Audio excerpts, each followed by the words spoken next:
नमस्कार। विगत दिनों में आपने छंद और संधि के बारे में जाना था। बहुत से विद्यार्थियों के निवेदन पर मैंने ये विचार किया कि अलंकारों के बारे में भी कुछ सरल ढंग से कुछ बातें स्पष्ट की जानी चाहिए। तो मेरा ये दायित्व बनता है कि उन विद्यार्थियों की बातों को मान करके मैंने आज अलंकार विषय पर सरल शब्दावली के माध्यम से उन्हें समझाने का प्रयास किया है। आइए बहुत ही सरल शब्दों के माध्यम से हम देखें। आप देख रहे होंगे अर्थ और परिभाषा। अलंकार शब्द का अर्थ है वह वस्तु जो सुंदर बनाए या सुंदर बनाने का साधन हो। साधारण बोलचाल में अलंकार आभूषण या गहने को कहते हैं। जैसे आभूषण धारण करने से नारी के शरीर की शोभा बढ़ती है, वैसे ही अलंकार के प्रयोग से कविता की शोभा बढ़ती है। काव्य में अलंकारों के कार्य को लक्ष्य करके आचार्यों ने अलंकारों के अलग अलग लक्षण इस प्रकार बताए हैं।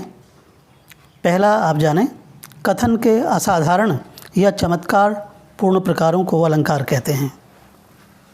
कुछ आचार्य कहते हैं शब्द और अर्थ के वैचित्र्य अलंकार हैं। और काव्य की शोभा करने वाले धर्मों को अलंकार कहते हैं। कुछ विद्वान काव्य की शोभा की वृद्धि करने वाले शब्दार्थ के अस्थिर धर्मों को अलंकार मानते हैं। तो काव्य की शोभा की वृद्धि करने वाले जो अस्थिर धर्म हैं उनको भी हम अलंकार कहेंगे। तो वास्तव में अलंकार काव्य में शोभा उत्पन्न करके वर्तमान शोभा को बढ़ाते हैं। इसलिए आचार्य विश्वनाथ ने लिखा है कि अलंकार शब्द अर्थ स्वरूप काव्य के अस्थिर धर्म हैं और ये भावों एवं रसों का उत्कर्ष करते हुए वैसे ही काव्य की शोभा बढ़ाते हैं जैसे हार इत्यादि आभूषण नारी की सुंदरता में चार चांद लगा देते हैं। अर्थात अलंकार का अभिप्राय सौंदर्य वृद्धि है, चाहे वह व्यक्तित्व में मनुष्य के व्यक्तित्व में सुंदरता बढ़ाए, नारी का सौंदर्य बढ़ाए।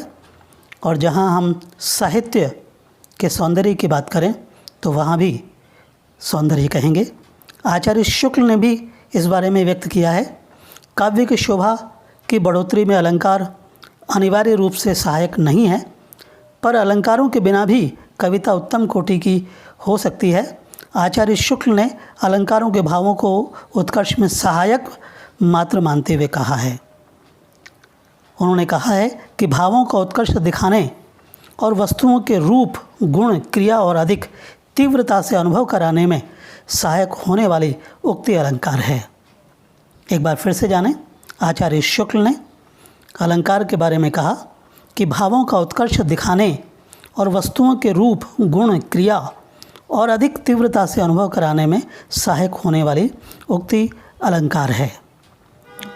बहुत से जो लोग ये जानते हैं कि अलंकारों का उपयोग होना ही चाहिए, तो उसकी उपयोगिता के बारे में भी हम चर्चा करें। काव्य के लिए अलंकार बहुत उपयोगी है। अलंकारों की सहायता से काव्य की रोचकता बढ़ जाती है। वर्ण विषय में स्पष्ट और सुबोध बनाने में भी अलंकारों से सहायता मिलती है। जैसे शिशु के मुँह में सबसे पहले उगे हुए दो दांत बहुत सुंदर दिखाई पड़ते हैं। यह कथन बिना अलंकार के वैसा रोचक नहीं लगता, जैसा यही कथन यदि उपमा अलंकार के प्रयोग में अगर पंक्तियाँ देखें आप तो बहुत ही आकर्षक और सुंदर लगेगा। सांध्य गगन समान सुओष्ठ थे, दशन दे द्वै तारक से लसे।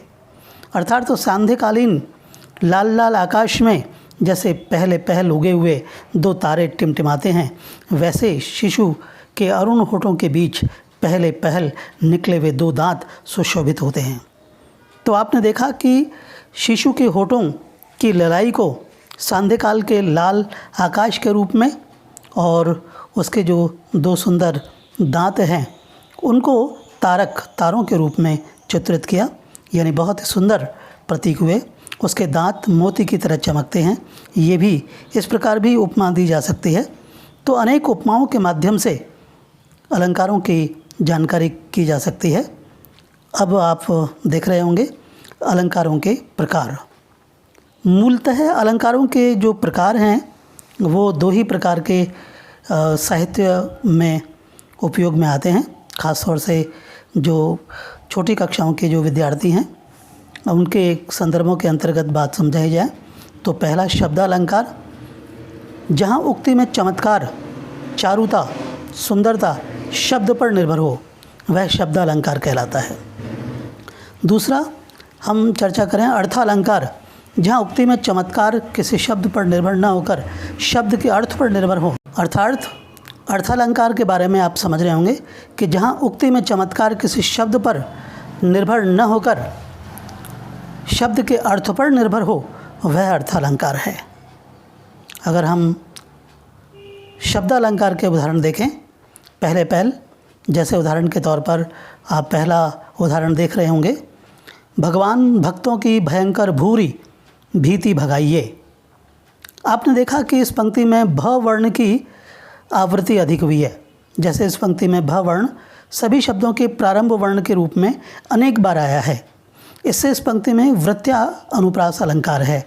भ वर्ण के अनेक बार आने से इस पंक्ति में उत्पन्न नाद सौंदर्य इस पंक्ति को रोचक बनाता है। जैसे भगवान में भ, भक्तों में भ, भयंकर में भ, भूरी में भ, भीति में भ, भगाइए में भ, अर्थात एक ही वर्ण की जहाँ आवृत्ति हो रही है तो यहाँ अलंकार का उपयोग हो रहा है। इसी प्रकार यदि आप देखें शब्दों की केवल वर्णों की आवृत्ति नहीं, कहीं शब्दों की भी आवृत्ति होती है कि जैसे 3 बेर खाती थी वे 3 बेर खाती है। इस उक्ति का चमत्कार बेर शब्द पर निर्भर करता है। इसी प्रकार आप अन्य उदाहरण देखिए, पानी गए न उबरे मोती मानस चून। इस पंक्ति में पानी शब्द के अनेक अर्थ होने पर श्लेष अलंकार है। अर्थात तो आप देख रहे होंगे कि बेर के स्थान पर यदि बार शब्द आता तो समय शब्द रख देते तो यमक अलंकार नहीं रह जाता, क्योंकि बेर शब्द 2 बार नहीं आता। इसी प्रकार पानी के स्थान पर जल शब्द रख देते तो श्लेष अलंकार नहीं रह जाता, क्योंकि जल शब्द से वे सब अर्थ नहीं होते जो पानी के होते हैं। अर्थात आपने आज देखा प्रारंभ के अंतर्गत कि अलंकार का जो उपयोग है वह किस प्रकार किया जाता है और अलंकारों के अंतर्गत। और अब आप देखिए अर्थालंकार के अंतर्गत आपने जैसा कि समझा था कि जहाँ उक्ति में चमत्कार किसी शब्द पर निर्भर न होकर शब्द के अर्थ पर निर्भर करता है, उसी प्रकार का एक उदाहरण आप देखिए, मुख मयंक सम मंजू मनोहर। यहाँ म वर्ण अनेक बार आया, इसमें नाद सौंदर्य की सृष्टि हुई, परंतु यदि इस उदाहरण के शब्दों को बदलकर यूँ कर दिया जाए सुंदर बदन सुधा कर जैसा, तो उपमा अलंकार ज्यों का त्यों बना रहेगा। बदले हुए शब्द भी मुख की सुंदरता का चित्र प्रस्तुत करते रहेंगे। इसी प्रकार आप देखें उदित उदयगिरी मंच पर रघुवर बाल पतंग। यहाँ उदयगिरी को मंच और रघुवर को बाल पतंग बताया गया है, अतः रूपक अलंकार हुआ। इस उक्ति के बाल पतंग शब्द को बदलकर उसके स्थान पर बाल रवि या बाल अरुण रख देते पर उक्ति चमत्कार मिट जाता, किंतु वह ज्यों का त्यों बना रहेगा। इसी प्रकार उदयगिरी को बदलकर उसके स्थान पर इसी अर्थ वाला उदयाचल शब्द रख देने पर भी उक्ति का चमत्कार नष्ट नहीं होगा। अतः इस उक्ति में चमत्कार आधार शब्द नहीं बल्कि सादृश्य भावना है। अतः आप जान लें कि शब्दालंकार में शब्द के, वर्ण के, आवृत्ति के और उसके चमत्कार से शब्दालंकार होता है, जबकि अर्थालंकार के अंतर्गत आपने ये देखा कि अर्थ के संदर्भों के अंतर्गत, जैसे आपने सुंदर बदन सुधा कर जैसा, इसमें अर्थालंकार है। इसी प्रकार उदित उदयगिरी मंच रघुवर बाल पतंगा, इसमें आपने ये देखा कि बाल पतंग एक प्रकार से बाल पतंग, और इसी प्रकार से आपने देखा उदयगिरी को बदल के तो उदयाचल आप यदि शब्द रखते, तो इन सब बातों से आपने ये देखा कि अर्थ के अंतर्गत जहाँ चमत्कार उत्पन्न हो वहाँ अर्थालंकार, और इसी प्रकार से यदि आप शब्द अलंकार की बात करें तो शब्द के अर्थ में जहाँ चमत्कार होता है वहाँ जो है शब्द अलंकार होता। धन्यवाद।